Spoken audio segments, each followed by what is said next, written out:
Et yo les Nakamas, Alexandre, j'espère que vous allez bien les gars. Alors dans cette vidéo les potes, on va faire ensemble une vidéo un peu plus cool, un peu plus tranquille que d'habitude à propos des news, des rumeurs, surtout de théories à propos des prochains personnages de Jump Force et surtout des premiers DLC. Depuis que le jeu est sorti le 15 février 2019 sur PC, PS4 et Xbox One, je vous avais d'ailleurs fait au passage une vidéo de gameplay pour vous présenter les points forts et les points faibles du jeu et surtout son gameplay et ses combats. Nous avons actuellement 42 personnages jouables à l'intérieur du jeu avec notamment 15 à 16 licences différentes qui sont représentées pour le moment. Les seuls personnages non jouables dans le jeu ce sont les personnages de Death Note avec notamment Light Yagami et Ryoku qui ne sont pas jouables par les joueurs. Certains joueurs sur internet se plaignent quand même pas mal des défauts du jeu, que ce sont notamment les temps de chargement hyper longs, le fait que certains personnages soient trop forts par rapport à d'autres. Du coup Namco Bandai a réagi directement avec un patch 1.03 sorti il y a quelques jours pour justement changer un petit peu tout ça, réajuster les temps de chargement beaucoup trop longs, réajuster et rééquilibrer les personnages entre eux. Et certains petits malins d'internet ont décidé de fouiller un petit peu les dossiers sous les fichiers de la mise à jour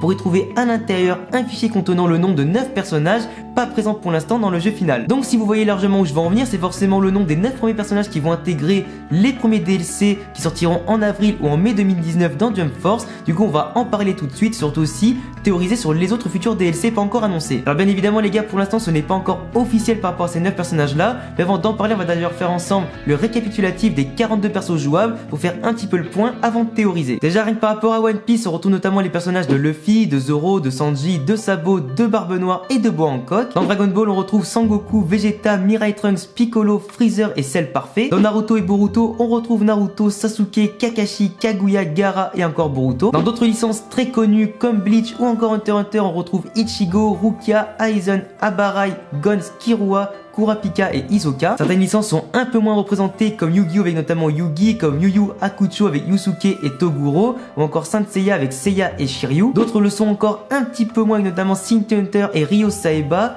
Kenshiro pour Okuto no Ken, ou encore les personnages de Kenshin le Vagabond avec Kenshin et Shishio. On retrouve aussi les petits nouveaux Asta de Black Clover et Izuku Midoriya de My Hero Academia, ou encore les anciens Jotaro Kujo et Dio Brando de Jojo Bizarre Adventure, et un autre nouveau et notamment Dai de Dragon Quest. Après il y a bien évidemment aussi deux autres personnages originaux, notamment avec les personnages de Kane et de Garena qui ont été ajoutés par rapport au scénario de Jump Force, et ça fait du bien de voir un petit vent de fraîcheur comme ça. Et donc actuellement nous avons bien 42 personnages jouables auxquels vont s'ajouter 9 personnages d'après la rumeur, d'après les fichiers trouvés dans la mise à jour. On va notamment ajouter des personnages de licence qui sont déjà inclus dans le jeu, et donc ça va faire un petit peu grincer des dents parce que pas mal de personnes, notamment les fans comme moi, attendent d'autres licences, d'autres personnages emblématiques qui n'ont pas encore été ajoutés au jeu final. Et donc parmi ces 9 personnages là qui ont été inclus dans la rumeur, on va parler notamment de Seto Kaiba de Yu-Gi-Oh, de Hitsugaya et de Grimmjow de Bleach, All Might et de Katsuki Bakugo de My Hero Academia, Kruger de Hunter x Hunter, Boo de Dragon Ball Z, sans bien sûr préciser de quel Boo il s'agit,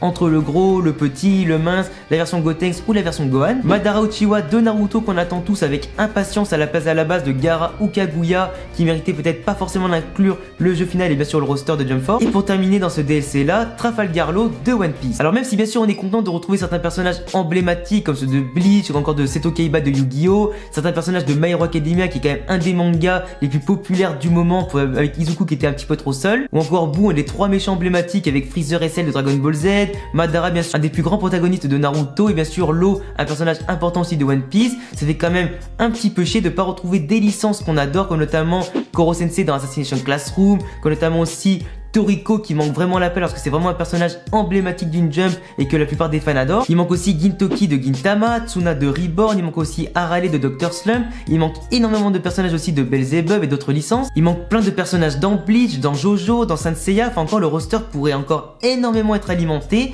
Il manque énormément de choses, même si on peut facilement se douter les gars qu'au final Namco Bandai compte bien évidemment faire un maximum de DLC, gratuit ou payant peu importe, mais à mon avis ça va être payant, pour pouvoir ajouter un maximum de personnages tout au long de la durée de vie du jeu. Surtout qu'après entre les personnages de Naruto, de Boruto, de One Piece, DBZ etc, avec les licences les plus connues, tu peux encore en rajouter indéfiniment, ça peut pas s'arrêter quoi. Du coup si on prend en compte le fait que le premier DLC ou peut-être les premiers DLC, parce que je sais pas si les 9 personnages de la rumeur vont arriver d'un seul coup en un seul DLC, ce serait quand même beaucoup plus sensé à mon avis, vu les futurs prix des DLC qui risqueraient d'être autour de 10 € et quelques. Ce serait quand même beaucoup plus sensé de la part de Namco de les mettre tous d'un coup et de faire des packs de 9 à 10 personnages à chaque fois. Du coup on peut imaginer que le deuxième DLC comprendra peut-être Koro Sensei, peut-être d'autres personnages de Yu-Gi-Oh, de Saint Seiya, de Bleach, etc. En tout cas de Belzebub, de Gintoki notamment, Dr Slump, Toriko, des personnages en tout cas comme ça. Après si on veut troller un petit peu plus, c'est juste histoire un petit peu plus de remplir le fanservice, de mettre des personnages qui peut-être te serviront qu'une fois ou deux grand maximum, histoire de rigoler un bon coup. Ils auraient pu mettre des personnages comme Kuroko Basket, comme notamment aussi Yuki Rasoma de Food Wars qui serait vraiment hyper cool à jouer. Parce que bon, si d'un côté t'as Yugi et Kaiba qui se battent avec des cartes, pourquoi pas faire un personnage hyper troll avec notamment Food Wars, enfin avec Yuki Rasoma qui balancerait de la bouffe pour combattre quoi. Ou Kuroko qui balancerait du coup ses ballons en mode hyper puissance pour démonter l'adversaire, ce serait hyper marrant quoi. Avec une petite attaque finale, tu vois, de la génération miracle qui ferait un méga combo de la mort pour tuer l'adversaire, ça serait méga cool. Par contre moi le personnage qui franchement me blase le plus par son absence,